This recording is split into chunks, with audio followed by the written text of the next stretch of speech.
How do you launch, brand, build, and distribute a 100% clean and ethical product line in the crowded wellness space, especially when its primary ingredient is CBD?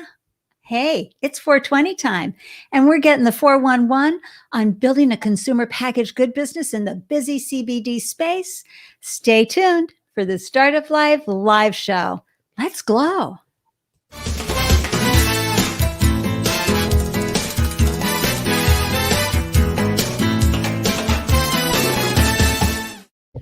Happy 420 day, everyone, and welcome to the Startup Live live show. I'm your host, Ande Lyons, 4 times founder and startup champion to founders around the world. And after raising 4 businesses of my own, I now share founder stories to help newly minted business owners find the solutions and inspiration they need to succeed. And I'm thanking you from the bottom of my heart for carving out time to up your founder game while cheering on a fellow founder, because you never know, a new resource, tool, solution, an aha moment could be waiting for you while hearing a fellow founder's startup story. If you're joining us live, please share a yoo-hoo, howdy do, whatever in the comment thread so I can wave back at you. And if you're watching the replay, throw in your favorite emoji so I can give you a big hug, a big virtual hug in the comment threads. And if you like the founder stories you're hearing and the gems that you're grabbing today, please share with your community. Grab the link and pop it in your feed. And gosh, thank you for your love on this video, wherever you're watching from. And if you're tuning in from YouTube, please share your subscribe love and to click on that bell icon for the alerts. Thank you so much. You see, all this love really helps more founders find this show, which means they have an opportunity to hear other founder stories and maximize the joy while minimizing the heartache from their startup journey. I am so excited to introduce you to our amazing female founder guest today, Davina Kaonohi. She is the CEO and co-founder of ELÄMENT APOTHÄC, an innovative and purpose-driven consumer brand focused on CBD-infused wellness and body care products, combining the healing powers of nature with the ingenuity of innovation in science. Oh, I love how that flows. Davina is a seasoned founder, and she is driven by a deep desire to truly make a difference, both professionally and personally. I'm so excited to welcome her into the room.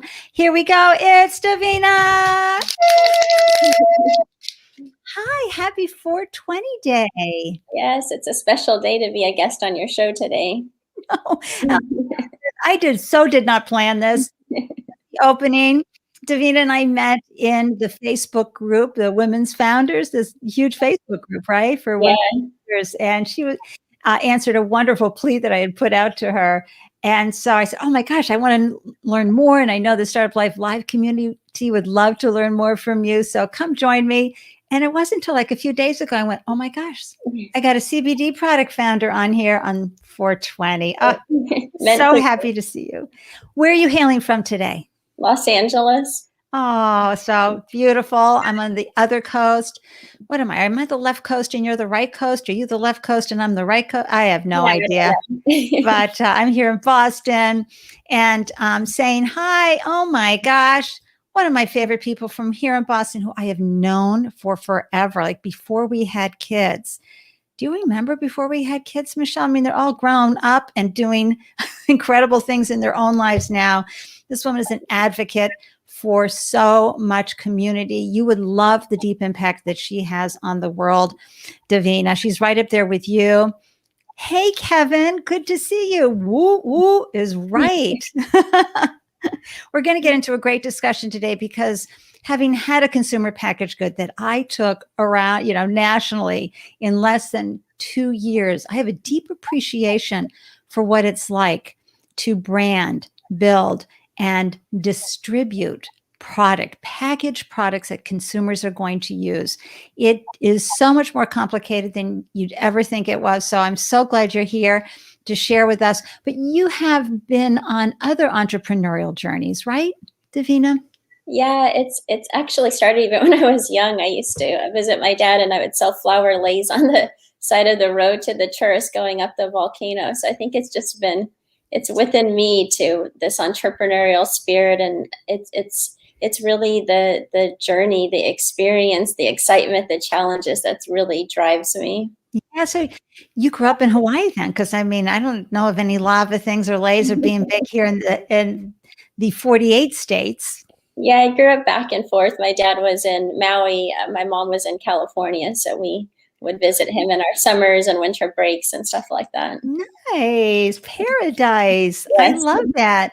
So as you built, your career along, when was that moment, that defining moment where you said, I am going to go and launch a business. I see a problem that needs solving, a life event, and we'll get on to ELÄMENT APOTHÄC. But for right now, when was that first time you dipped your toe into entrepreneurship?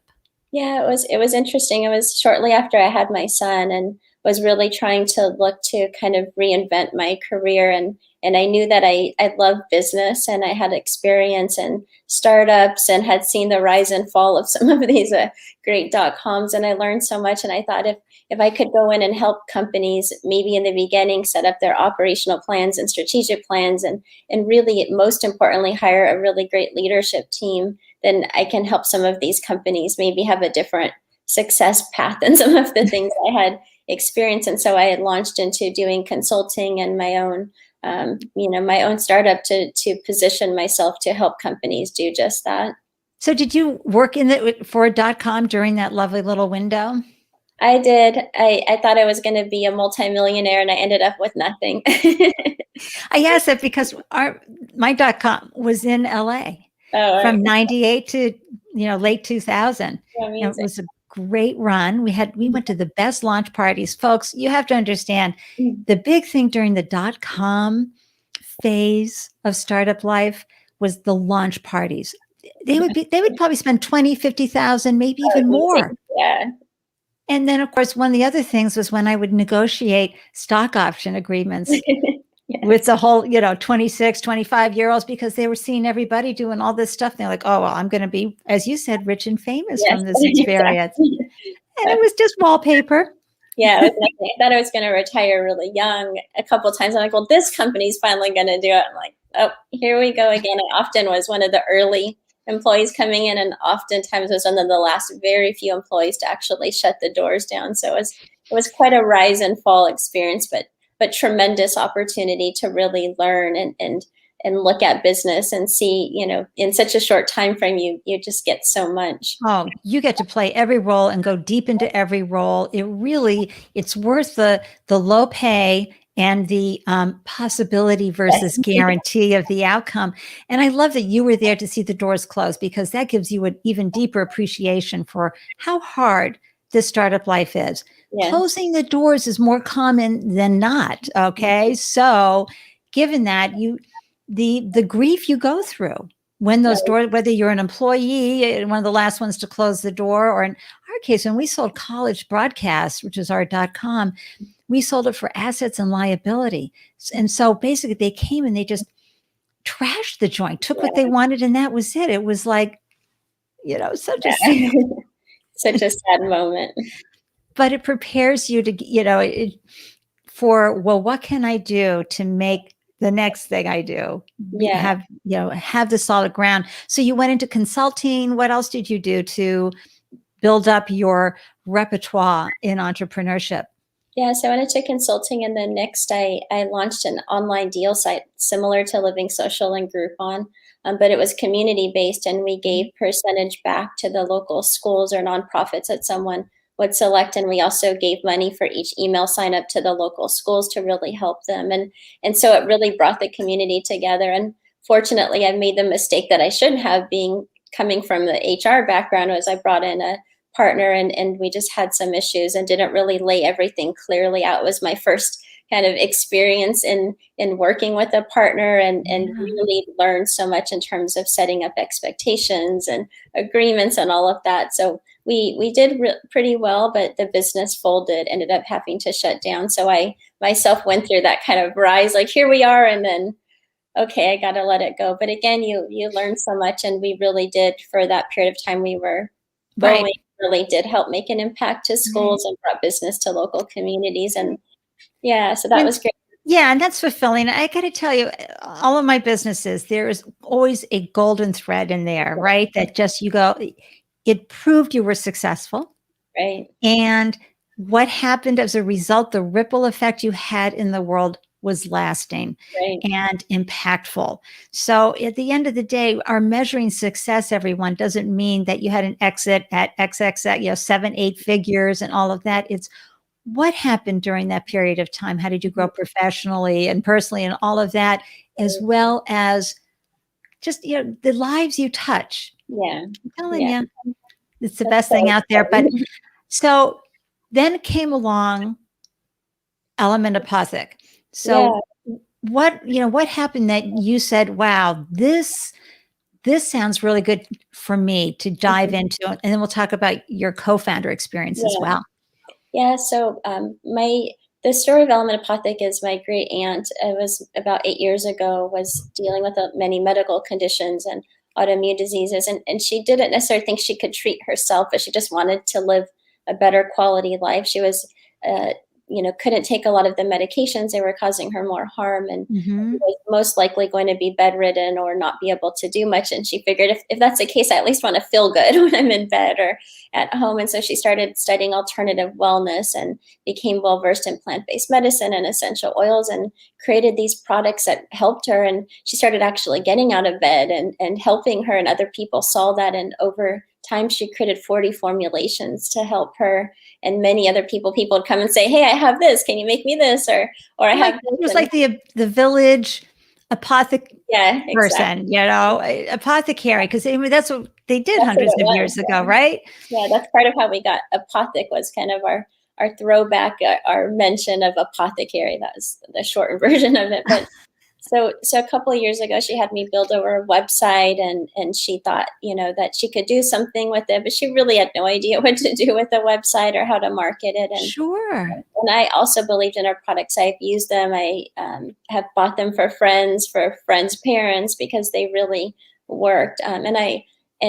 And so she came to me and said, I don't know what to do. I really want my products to go from the kitchen to the world, was exactly what she told me. And I was given a gift, and I don't want it to just die when I die, basically. And she's like an encyclopedia for plant-based medicine. You can ask her an ingredient and she's like, oh, this is all the things it can do. So she really put a lot of thought into every single ingredient that she used, which I really appreciated. Of course. And it was a real silver lining for her illness. Yeah, meaning that she was able to take what happened and then project it into something that was very meaningful. Did she use CBD cannabinoids in the products from day one, or was that something? In some of the products she did, she started growing her own cannabis plants. I have a sister that was a grower, actually, and gave her some seeds, and she started growing her own cannabis plants and making Rick Simpson oil, which, is often helps patients going through cancer treatments to at least feel better through that process.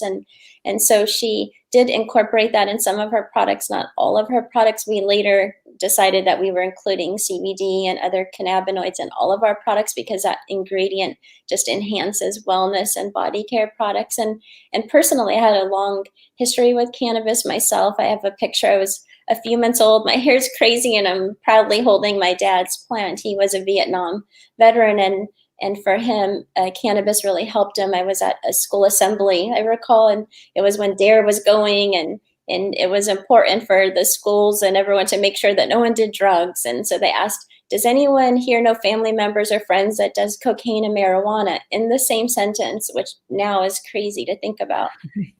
And I went home and was like, Dad, what? Oh my God, they're gonna know I didn't raise my hand. They're gonna come get you. And he explained to me the benefits of cannabis and how it helped him be able to sleep and leave the house. So my history with the plant goes, knowing that. And Dad had challenges. Did he have PTSD? What was going on for him? Yeah, he had severe PTSD to the point that even leaving the house sometimes was really difficult. But what he realized was using cannabis, and he's Hawaiian, and in the culture, I think it's also more accepted as well. But he realized it helped him. He didn't know why. There's obviously much more research. He just knew that this plant made a difference in his life. And so he continued to, to utilize it and grow it. And I grew up with that appreciation. So when my Aunt Lola, we're talking about the products and the formulations, and she was saying how she used CBD in her products and made this Rick Simpson. I'm like, we have to use that in every product. It just is going to add that much more value to the products that we're creating. Absolutely. And we're going to go into more details about that, folks, because, we want to find out how exactly she did that. Hey, Charlie, say hi to Davina here, and please give Mia my best. So Charlie has a CBD and maybe some THC too. We'll chat about that. He lives in Colorado, but it's called Phytorite. So it's Phytorite. I mean, PHYTO. Well, Charlie, you pop it into the thread so I can bring it up and share it. But he understands, what you're going through, as well as he's starting to build and build his business and products out as well. Mm-hmm. Nice to see you, Charlie. Give me a kiss for me. And Diane from Seattle, how you doing, doll? Good to see you. So, consumer packaged goods, we're going to learn so much from Davina here. I'm so happy you popped in to say hi. And hi, Dottie Phillips. How you doing? I'm so happy you're here too, to learn from our friend here and learn more about how we can benefit, and of course about her amazing products. I'll keep popping these babies up the whole way through. Look at that beautiful packaging, how she got there. So you said, okay, Auntie, let's take these products. I can figure this out. Had you ever done a consumer product before? I had previously just recently launched a product on Amazon. It's a really cool little sunglass holder for your car, but that was really the extent of my consumer product experience. And so I researched it. I talked to people. The first thing I thought is, like, if I'm going to do this, I really need to understand what I'm getting into. And not just that, because it was, to me, more than a consumer product. It was an ingredient and a product people were going to be putting in and on their body. So right. But that, to me, even elevated it more. And even though I completely trusted the product she had and she used, now this is a whole nother level. And so I reached out to an integrative doctor that I had personally went to and said, hey, nice. I'm building this company. Can you join the team? Because I really want to make sure that our products are safe both inside and outside the body. And he's a triple certified gastrointestinal doctor. He would know if they were safe inside somebody's body and to use them, as well as an integrative medical doctor and trained with Dr. Andrew Weil. And so I really trusted his expertise to come in and say, okay, so integrative doctors, folks, is someone who was trained as an MD, did their residency and all of that, but understands that food and plant can be medicine as well, correct? Correct, yes. And that, a lot of times, folks, Eastern medicine, Western medicine is great for the emergency care. It's great for that acute situation, boom, save your life, absolutely. But since we have a lot of long-term illnesses now, Western medicine has some good things out there, but the integrative doctor is going to help you find something that won't have as bad side effects and might be plant-based for you to use in exploring alternatives for your body. I love that. And I love also how important it is for you to keep it clean. So let's say hi to people, Nova Human Capital, who goes on forever. This is Rachel O'Neill. She's here in Boston, and she, of course, talks to Human Capital, but she is a huge advocate of cannabis. Rachel, I loved your most recent video on LinkedIn talking about, can we get rid of the reefer madness branding on cannabis, please? That was outstanding. And here's Charlie's business, everybody. And it's put the outside in front of that photo, right? You'll find it everywhere on social media, okay? And yay. And I forgot to mention, Diane has a great business too called PhotoPad, and it helps small business owners create the digital the collateral that they need for marketing, but that they don't have time for. So she makes it really easy on her platform to do that. And back to Rachel here. Thank you for having the COA available on the website. What's a COA? Oh, geez. Things to learn. It's a certificate of analysis, and it's actually so important for consumers, whether it's our products or not, to really look at the COAs, because what that does is it tells you the quality of the cannabinoid, whether it's CBD, THC, or other cannabinoids that somebody's using. And so that allows you to make sure that you're getting exactly what you're paying for, that there's no pesticides, that it's clean. It gives you a complete picture, and that transparency, I think, is so critical to really helping this industry. I love that. Oh, Rachel, am a more aware goddess now. Thank you very much for that information. And thank you for that great explanation, which of course is what you promise right here, is that you will be clean. And I don't think about that. Although when I see, going by a gas station with a little mini mart and they're like CBD products here, you go, I don't know. They can be as good as your hot dogs. I don't know. Right. So you still had to figure out, and let me just get this right in here. Photo pad, everybody, because, the Startup Life Live show, while we get this great information out of our guests, we do love to celebrate what other folks are doing in the world. And so I just wanted to pop that up for Diane, photopad.co. And interestingly enough, Mia Voss is headed into the Integrated Doctor right now. Oh my God, timing. All right. So you had to grab your information, all this product, and figure out, because let's take a quick look again here. This is what you had to figure out, the name. How did you come up with ELÄMENT APOTHÄC? Yeah, so ELÄMENT APOTHÄC, element was really a tribute to the elements of the earth and elements that we need to live, basically. And then apothec was a throwback to apothecary, really kind of where it all started. And so we wanted something that felt different, that was memorable, and also a little bit more modern. Right. And then how did you come up? I mean, these are the big decisions you have to make, folks, on the packaging. So we've got white with that, how you chose the font, how you chose that you wanted to have the black top. I mean, why didn't you go with green? Why didn't you go with hippie colors? Why did you keep it the white with the black top? Yeah, we really wanted a clean aesthetic to also represent easily, with someone even having to look at the ingredients or know about the brand, that this looks clean and maybe feels approachable and safe. We didn't want any of some of the products in the space sometimes can be a little bit intimidating in any personal care or too gender focused. We just wanted something that everyone could potentially see themselves in. And my co-founder and I, David Crowther, we also like kind of clean, modern aesthetic. So that kind of also lent itself to thinking about and making those decisions for the packaging. Right. And folks, I just bring this up because when you're it's hard enough coming up with your brand promise when you are building a regular old website and product and service. But when you are putting things on the shelves that are going to be packaged and shipped to people, your brand promise has to be included. So you have to really understand, what is it that I want to say and engage with everybody and promise to deliver every time I put out a piece of content or a new product and packaging. So you did a lot of thoughtful work, and I'm really, really impressed with all of that.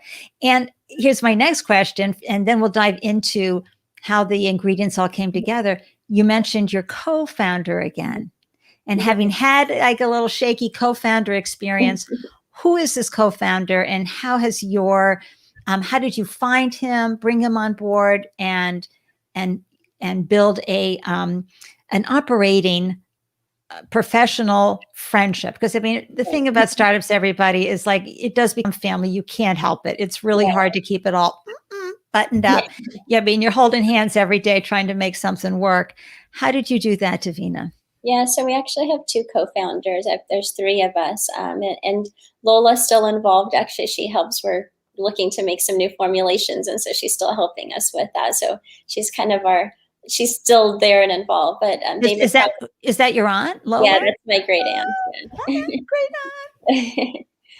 So David Crowther was the first co-founder that I reached out to, and I personally knew him and was impressed with his background. He came from video production and worked on movies, and then transitioned into working with brands for advertising and marketing. And so I thought, that's an area I have no experience in. And so that's going to be an important person to really help build out the brand and packaging. He had worked with a DVD series for a triathlete company and produced it and distributed it. And so that to me was, again, an area that I hadn't had experience in. And so bringing in somebody that really, for me, and the experience of being in HR, it's like you look at your skill set and what you don't have, and how can you complement that with other founders or advisors or team members. So that was really an important decision that that went into Yeah. that process. And then the other co-founder, Dr. Swathi Varanasi, as well. She's an integrative pharmacist. I had read about her.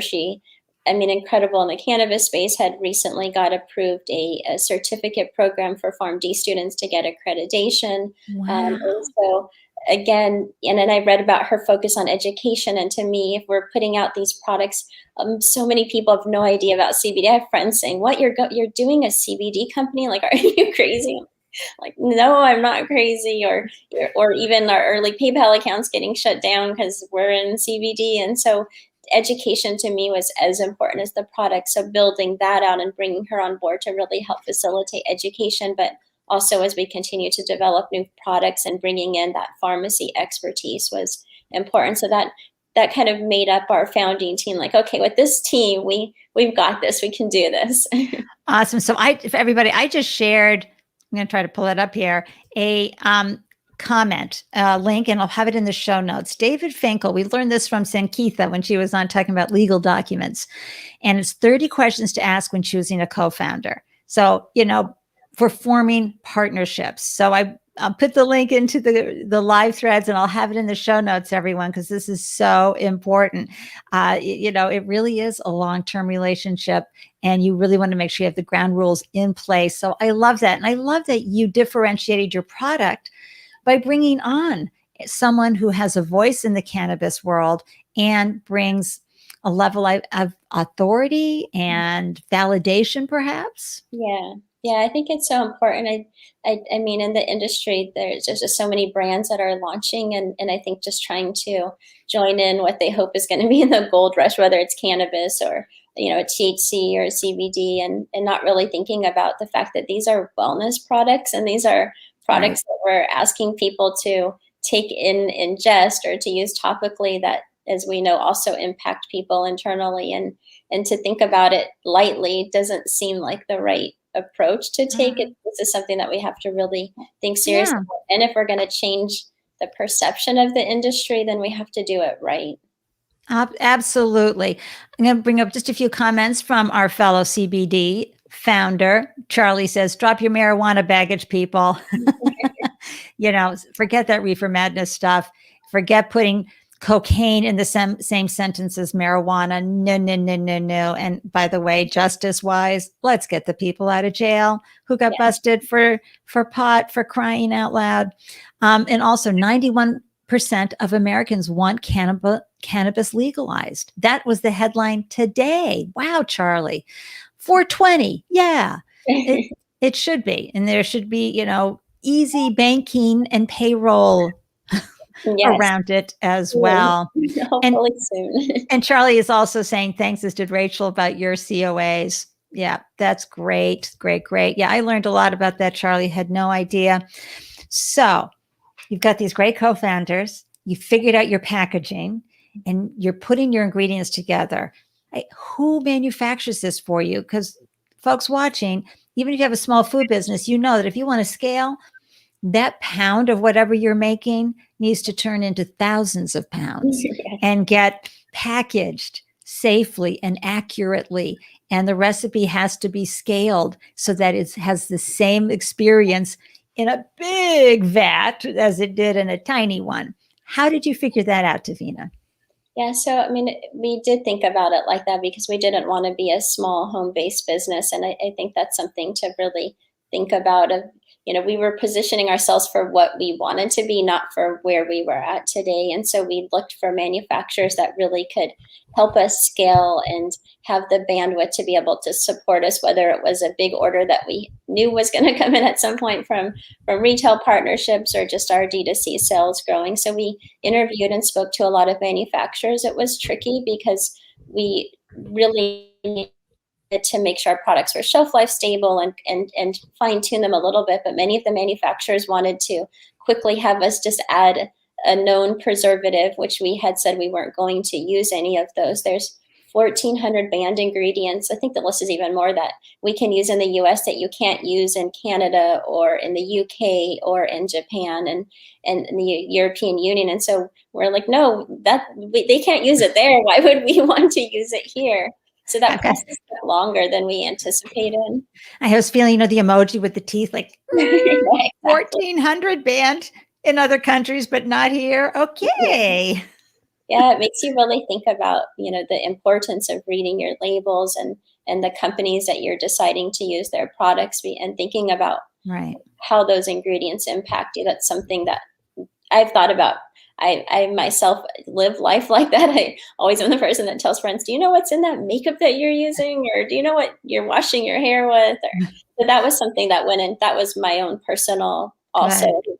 feeling, but also when Lola created the products, she absolutely needed them to be preservative free and safe because a lot of those toxins and harmful ingredients cause some of more of the symptoms to Sure. escalate when you have autoimmune diseases or medical conditions. So we had to stay with that promise. We had to make sure that other people like her or even me who just wants to live a clean life had access to products that were like that. So we went through many manufacturers and we did end up with a couple and really looked at their possibility of working with us and their ability to So scale. so your focus was on their ability to scale. Yeah, So that, exactly. because you were, and I love that we weren't focused on where we're at today. We were focused on where we were headed. So Mhm. when the big box store called and said, "Can you send like 10 pallets?" You'd be like, "We got that." Sure.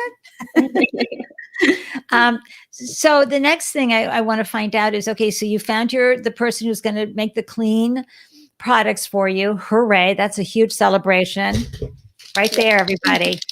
Anybody with food, you know what I'm talking about. Um, Second, you've got to decide, what are your launch products? So what are you going to launch with, and how many products did you decide to launch with? Yeah, so we had access to a lot of formulations, but we also tried to look at what was going to be marketable and Right. what was acceptable today in the CBD space. And so we really looked at what products were doing well in the market. Where is there any white space for different products that we had, or our products being a little bit better or different? And so we came out with our 5 core products that we ended up launching with, which was things that people could use every day that they could try, and then knowing further down the line that we would have products that would come out that would be more specific, service specific purpose. So we tried to be more broad in the usage of our products to really start gaining that brand experience and brand awareness for consumers. So we have Right. a Nourish lotion, a relief balm, our Bell Visage face serum, and then 2 tinctures as well. One's called Rest, Relax, Recover, which obviously helps you rest better and recover. And then Calm, Cool, Collected, which I think in today's age we can all use. But what's interesting too is as we were going through the products and picking them, we also were exploring the formulations and looking at Mhm. what initially was there and what do we need to do to enhance these to make them more effective, or do we need to add a little bit more of this? Because a lot of companies they'll just put products on the label, but there's really not even enough of that ingredient to even make a difference. Sometimes it happens in CBD where you'll see something and it's like 50 milligrams for this whole lotion tube, and you're like, that's really not going to have that much of an impact. So we looked also to other minor cannabinoids and said, okay, what research has been out there? What else could we do to enhance our products? And so that helped us also make the decision of our product choices and looking at, okay, is there a lotion on the market that has CBD and CBG, or maybe not? So this is a great space for us. So even though there was other lotions on the market, maybe ours had enough differentiation Yeah.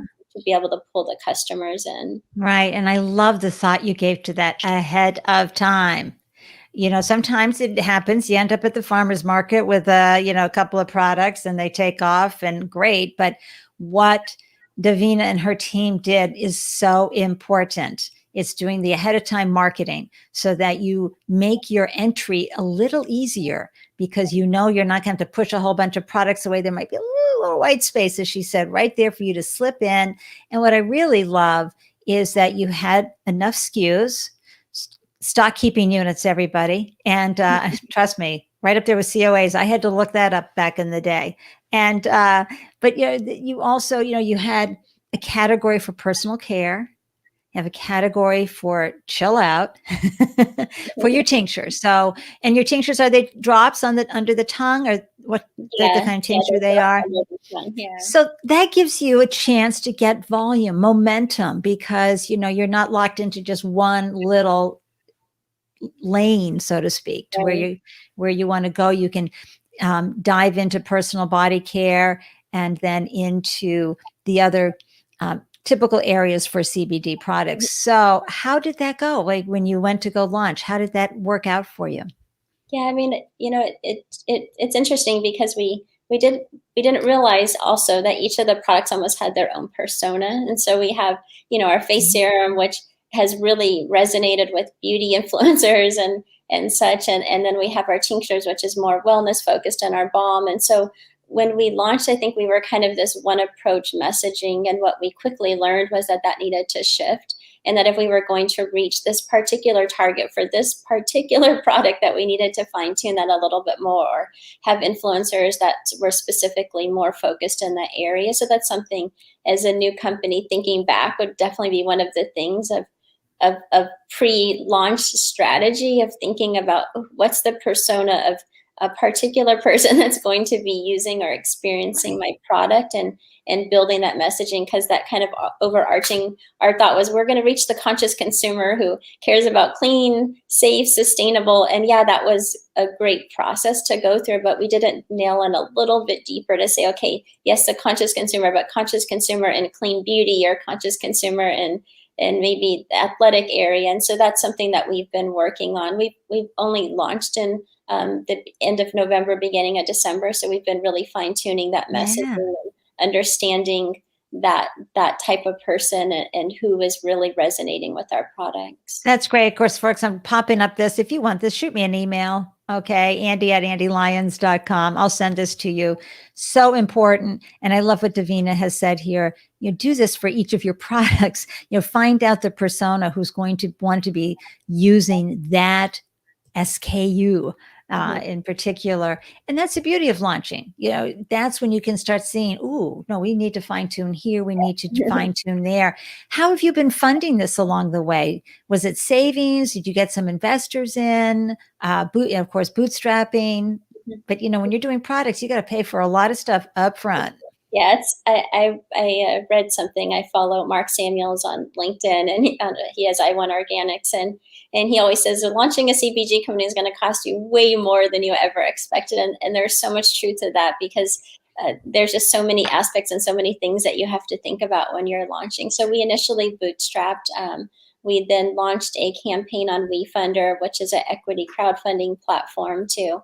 We had friends and family that wanted to participate, and at our networks, it allows anybody, whether you're accredited or unaccredited, to invest for as little as $100. And so we thought this could really help us to give us the additional money that we need to pay for marketing and inventory. And what's great about it is even our customers can participate in it, and so everyone can own a little piece of. It's so much fun.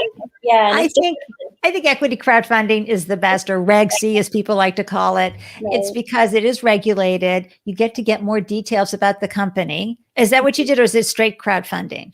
No, we did the equity crowdfunding. Yeah, and so I thought that's what you said, but I wanted to double check. It's so much fun to become an owner, especially in a product that you love, and you can slap down that $100, and you don't know.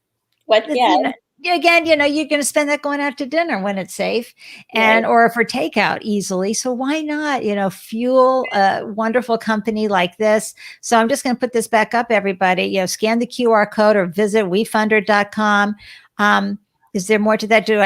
After wefunder.com? Yeah, it's wefunder.com/ELEMENT APOTHÄC.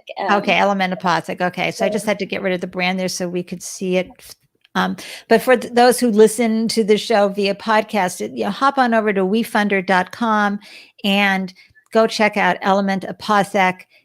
This could be a really, wonderful feeling to be able to put money into a company and then watch them grow, because clearly, Davina, you and your team are putting a lot of thought into this. And when I look at the high end of these products, these could be on any high end shelves. Where are you distributing right now? How is that working? And let's talk a little bit about that distribution angle. Yeah, so we're mostly D2C right now, is our primary focus as we build brand awareness. We recently launched in Showfields, which is a really cool store. Their claim is that they're the most interesting store in the world, and they take a brand and really turn it into an expression of art. So ours is incredible. It's plants and beakers, and it feels really clean and medical backed. It's amazing. And so we just recently launched with Showfields in Miami and New York, and we actually have an upcoming event where Dr. Swathi is going to be in New York this coming weekend and doing one-on-one meetings with customers to really help answer questions about CBD and provide a deeper level insight. We are now working with a retail consulting company to start looking at expansion into other retail markets, some of the higher end niche type stores that we think would be well, and exploring other beauty potential opportunities in the retail space as well. And what you've done a great job at is understanding your positioning. And folks, that's another thing with CPGs, consumer product companies. You have to make sure that your product is in the right place for the best fit for your audience, that's where they're going to find it. And when you look, and I keep coming back to this photo, but when you look at this packaging, you could see it. You could see it, at Nordstrom's even. It has that look and feel that it can sit on that shelf. Now, that doesn't mean that you need to do that with your product. If you've got a CBD product that you're launching and it has a different vibe to it, you're going to go where those are vibing. It can be Whole Foods. It can be, any of the boutiques around the country, around the world that feel right for you. Can we talk just a little bit about the constraints of when you're doing a consumer packaged good that has CBD in it? Because I know there's a percentage limit that you can only have, and everybody knows that it's not, quote, marijuana cannabis, but THC cannabis, but it is from the marijuana plant. How does that work? Yeah, so when the Farm Bill passed, the Farm Bill allowed for these types of products or for hemp to be grown, but it can only be grown under certain limitations. And so, but what's interesting is it doesn't quite match up with all of the federal regulations. So there's things like banking that are really challenging. Like I mentioned earlier, we even had our PayPal account shut down because we're in the CBD business, or we were recently actually working with an online marketplace, and their merchant processor came back and said that they absolutely can't have any CBD brands on their platform, or the merchant processor will stop working with them. So sometimes you actually feel like you're a criminal, but you're not, but you get treated like that, even though you're meeting the requirements of the Farm Bill. And we actually chose to use broad spectrum instead of full spectrum. So we have absolutely no THC or undetectable amounts in our products. And even with that, which does allow us to sell across all 50 states, some states, even with the Farm Bill, still regulate and have rules where they won't allow the full spectrum products to be sold, which in itself is a concern because there is value to THC. And so we recognize that, and which also why we added the other minor cannabinoids, since we decided to make that decision. How can we make them more effective? But these are the things that you run into, and you have to really kind of navigate around these continual paths, or Instagram or Facebook. Although there are companies that are advertising on those platforms, our ads continue to be blocked. And I've heard friends' companies, their accounts getting completely shut down because of it. Yet other brands are able to advertise. Even our WeFunder campaign, we were told, most companies at Equity Crowdfund get 50% on average of their investment from advertising on social media. Our social media ads were blocked. So we really were even limited on our Oh my gosh. Yeah, it's been really frustrating, but you try to find the, like, okay, so next path, all right, where can we go here? What else can we do now? But you also know that your ingredients, that the results are great, because Lola has worked with them for years. People, you've got the testimonials from a group of folks. How can folks find testimonials for the products now? Have they been coming in? How does that work? Yeah, they're actually on our website. And so you can go on each of the products and see some of the reviews on there. Also on our Instagram page, we've been highlighting influencers that are promoting our products. And it's just so amazing every time you get a new review or testimonial to know that you're impacting people's lives, and it makes getting up every day, it makes the hard work, it makes dealing with all of this interesting challenges in this space, it makes it all so worth it. Yeah. And what are some of the common feedback that you get? Let's see. Well, our face serum, people say it makes them feel like a goddess. Their face feels expensive. Something We have a male, female, all like love our face serum. We have an advisor, and he texts me literally every morning. It's like, I'm awake. I can't wait to use your face serum. So I think the ingredients are incredible. People have said they've stopped using most of their morning makeup routine, and they just use that and lipstick now on Zoom. The relief balm, has continued to provide relief and support for people with different muscle pains and relief from sports things. So that's nice to hear. I've heard people say they've had the best night's sleep that they've had in years with our sleep tincture. We have CBN in there also, which is What's that? CBN is another minor cannabinoid, and it has a slightly sedative aspect to it. It's not psychoactive like THC, but it really just relieves your body. And for me, even I use it every night, and the nights I'm traveling and I don't, and I forget it, I'm like, I need my tincture with me. So those are some of the feedback. Or we recently got a testimonial from a college student that said, I use your Comco collected tincture when I'm studying, and it really helps me be able to deeply focus, and my grades have improved as a result of that. Wow. So really incredible things that I'm hearing. And again, that's the wonderful benefit of having a consumer product is when you get that feedback, you like, it's so amazing. But the truth is, and I'll have Davina talk a little bit more about this, is that right now with only so many states where, quote, pot is legal, cannabis is legal, what you sell that goes across state lines has to meet certain requirements. And I know that you're using broad spectrum versus full. Talk a little bit about that, and just help everybody understand, in the cannabis industry, even though it's CBD, it falls under that umbrella and has been handcuffed, of course, on the payment side and advertising and social media. My gosh, these are constraints that make you so creative, folks, how you market when you don't have the traditional playing field that everybody else has. But you're also dealing with perceptions about CBD. How do you work with that and getting the product out? Perceptions. And so the way that it works is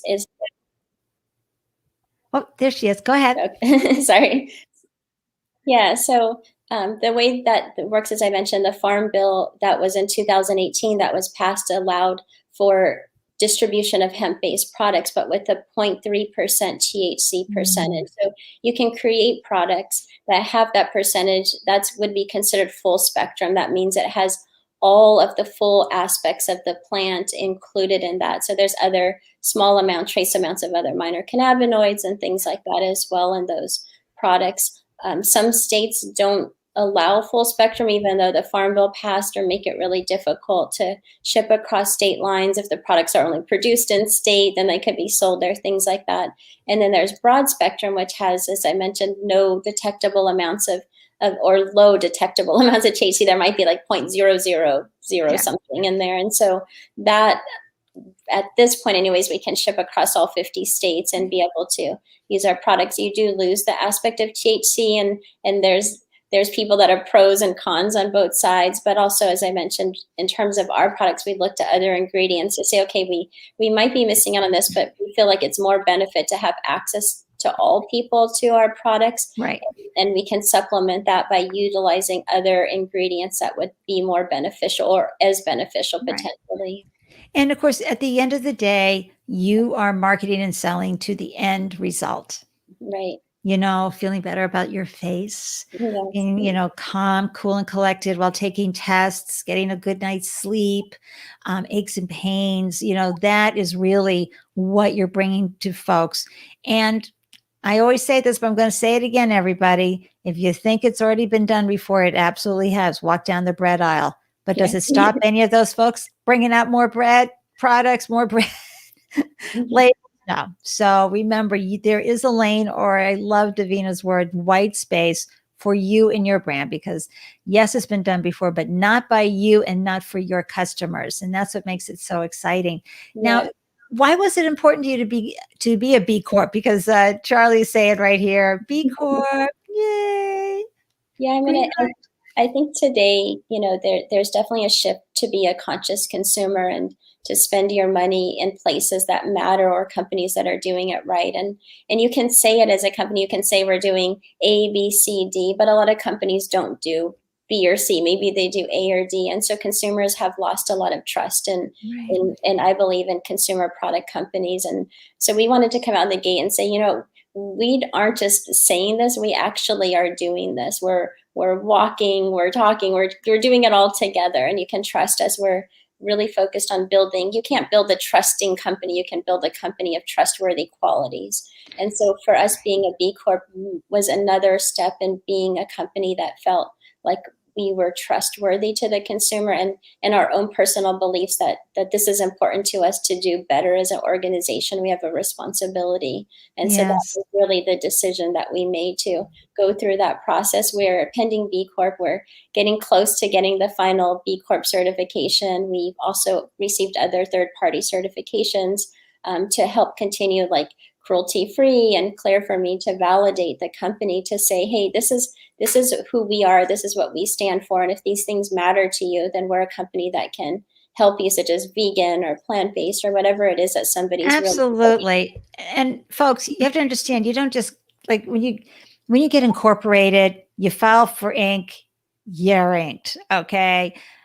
B Corp is a whole different ballgame. You apply, you have to have rules, you have to have annual meetings, you have to have this whole mission based. I mean, talk a little bit about what you've had to march through to become B Corp. It takes time, it takes money, and it takes commitment. Yeah, it's quite a strenuous process, and I think people take that lightly. It really goes into everything you do in terms of your organizational structure and how you go about doing things, and your mission, and really holding the company accountable to meet these things that you're saying that you do. I feel like so many more companies should actually have to do it, or there should be almost a, if you're going to be incorporated, Yeah. there's a piece of it that everybody needs to do, because I think it would change and start giving consumers much more trust in this space. But if a company's gone through that process, you can feel at least good that they really do care so much Right. more about what their And mission is and their purpose, and they're being held accountable to that also. yeah, and also, yeah, it's so important on the brand aspect, everybody. The reason, one of the reasons I imagine you got into Schofield's, is that the name? Schofield. Schofield? Yeah. Schofield is because they knew you were B Corp. They knew that you were high integrity. So it kind of makes your marketing a little easier too, because people who understand, and that's going to be the buyers, what it means in the retail, the brick and mortar buyers, and some online, they understand what it means to, and what you've gone through to be validated as a B Corp, and what you have to continue to report Yes. that you are doing. It isn't just like, oh yeah, we'll do that. Uh-huh. No, you have to report it. Someone's watching over you as you do that. All right, let's talk about one more of my favorite topics, which is cost of goods sold. So when you have a product, everybody, when you're starting off, your margins are kind of, maybe they're good. That's great, because when you hit volume, they're going to become mwah. So how did you work that out in your processing? How did you understand that this is what the ingredients are going to cost? Mhm. This is what we're going to price it at. Where do we, and this is what my, direct to consumer, yay, Right. but you're going to be picked up by the pallet eventually. So you're going to have to be giving a distributor a nice 30-35%. And then the retailer, Schofield's is going to be taking some of the money too. So how did you come up with that sweet spot? Yeah, and as you mentioned, it's really something when you're not in the CPG company, you don't really understand, and you get in there, you're like, oh, I'm gonna have to pay them 30%. And what does this do to my margin? So it becomes so important, and even as you're building out your retail price strategy, and someone's like, what's your map strategy? I'm like, what's that mean? Or and there's all of these things, like if I buy this, I get this free, and you could realize as a CPG company, you could end up in trouble with some Yes. of these requirements that some of these retailers put out there, if you don't really think about your margins from the beginning. So we were really fortunate to work with a lady by the name of Emily Gillum, who has a consulting company and really helped us look at our retail pricing strategy and think about, okay, here is our cost of goods, and here's what other competitors are doing in this space. Where do we want to position ourselves? Do we want to be considered, lower in the pricing? Do we want to be mid? Do we want to be more of a luxury item? And what companies fall into that space, and what are their pricing their products at, whether it was in CBD or comparable wellness or beauty type products. So we went through a lot of research and really evaluating and studying that information, and then looking, like you said, at the margins. What's our D2C margins? What's going to be most likely our wholesale retail margins? If it's online marketplaces, if it's affiliates, if it's working with the distributor, and really making sure that we still stayed ahead. And as also, we are fundraising through this process, so we also have an expectation of, if investors asking us, what are your margins, and understand what an investor is looking for in terms of margins, or what's going to drive a successful business with the margins, so you don't undercut yourself too much. So those were all of the thoughts that went into establishing our entire Oh my gosh. strategy. Excuse me right now, Davina.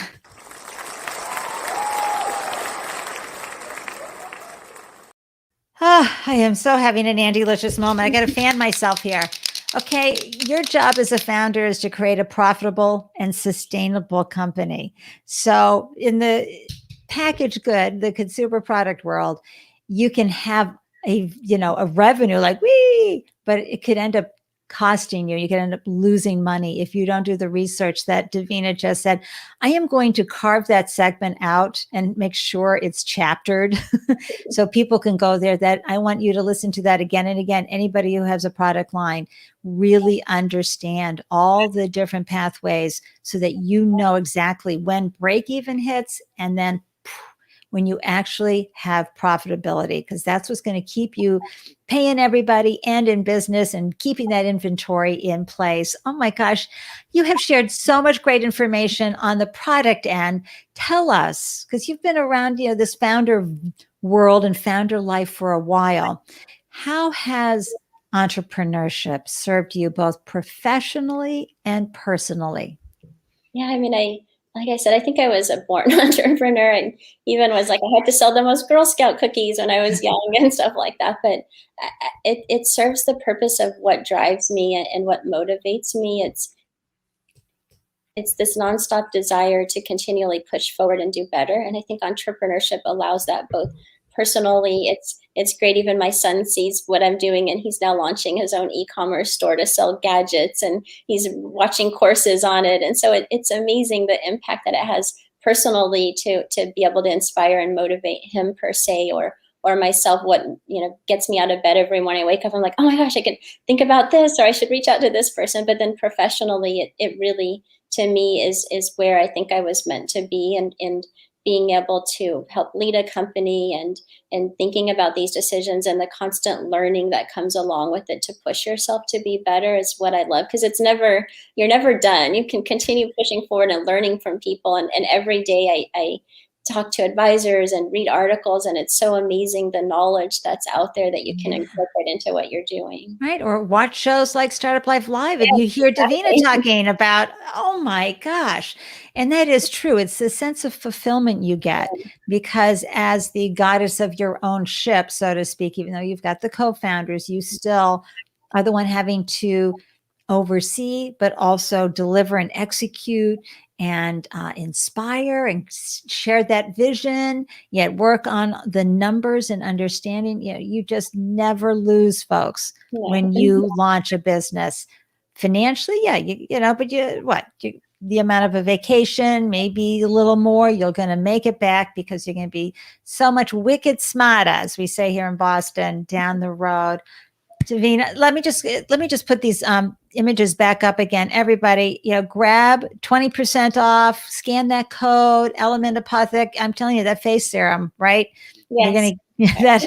That alone is going to make you happy. And if you're really feeling called to jump in and add to the sale of this incredible consumer product company, go on to WeFunder, check it out, ELÄMENT APOTHÄC, and $100. All right. and you are an owner in this business, and then you'll have something else to follow other than politics and all the other stuff going on in the world. And we're doing a special actually this week on our refund. We're actually sending out the email, but anyone that invests $100 also gets a free product. So it's a bonus if you invest and you're getting a free product. So. Again, you saw the QR code there for those who are watching this live. So that's incredible. Thank you for coming on and certainly making my heart sing with all your deep understanding of bringing a product to market, all the parts and pieces. You took us to school, entrepreneurship school today, and especially with all the constraints that you've had to deal with because it has CBD in it, and the clever marketing and the creative ways that you're finding to get this to market and finding the right influencers in the right retail locations. I really am in awe and wonder, Davina. Thank you. I really enjoyed the conversation today and appreciate being on. Great. So I'll pop you into the green room. And if you have any last thoughts you want to share with everybody, I think you did great to saying, hey, WeFunder, you're going to get a product. Anything else before I pop you into the green room for folks? Just happy 420 today. Yay. Happy 420. Yes, Charlie, congrats on your launch. It is so huge. It's a big deal. Thank you. Okay, folks, any one of you out there who was thinking about, I think I'd like to do a consumer product. Now you know how it's done, even with the constraints that something like CBD brings to the playing field. Imagine having your PayPal account shut down. I mean, this is what they have to deal with. So I am so thrilled that Davina came in and shared how you bring a terrific product to market and gave that inside scoop. So I hope you had some aha moments with that. Let me share with you who's coming up on Friday, April 23rd on the Startup Life live show. We have Z Sheik. He's the founder and CEO of Space, an audio as a service platform that enables you to add Clubhouse-style audio chat directly to your product under your brand where your customers already are. And y'all know that right now, the world of audio is having what I call a big bang moment. And so I'm very excited to hear how Z is going in there as a 6-person company and finding a way to differentiate its product and survive and win in this new world of audio apps, which is Clubhouse and Twitter Space. And I know Facebook's coming out with something too. It's like, yikes. So we'll have a good time. And to tune in and learn and always find out what's going on in the startup life world, here you go. Join the meetup group, scan the code or go to bit.ly/Startup Life Live. Join the Startup Life meetup group where you'll be alerted every time we post a new show, which is usually every Tuesday and Friday, because there's so many great founders out there to interview. I can't get enough of these great stories and information that they share. My last words to you, here we go, from Winnie the Pooh. Promise me you'll remember. You're braver than you believe. Take that in. Stronger than you seem. And way smarter than you think, for sure. So just remember, you're going to figure this out. It's all good. You never lose when you launch a business. Stay in touch. Let me know what you thought of the show at the comment threads. So grateful to the live viewers for tuning in. Wishing everybody a happy 420 delicious day. Mwah! See you at the next time.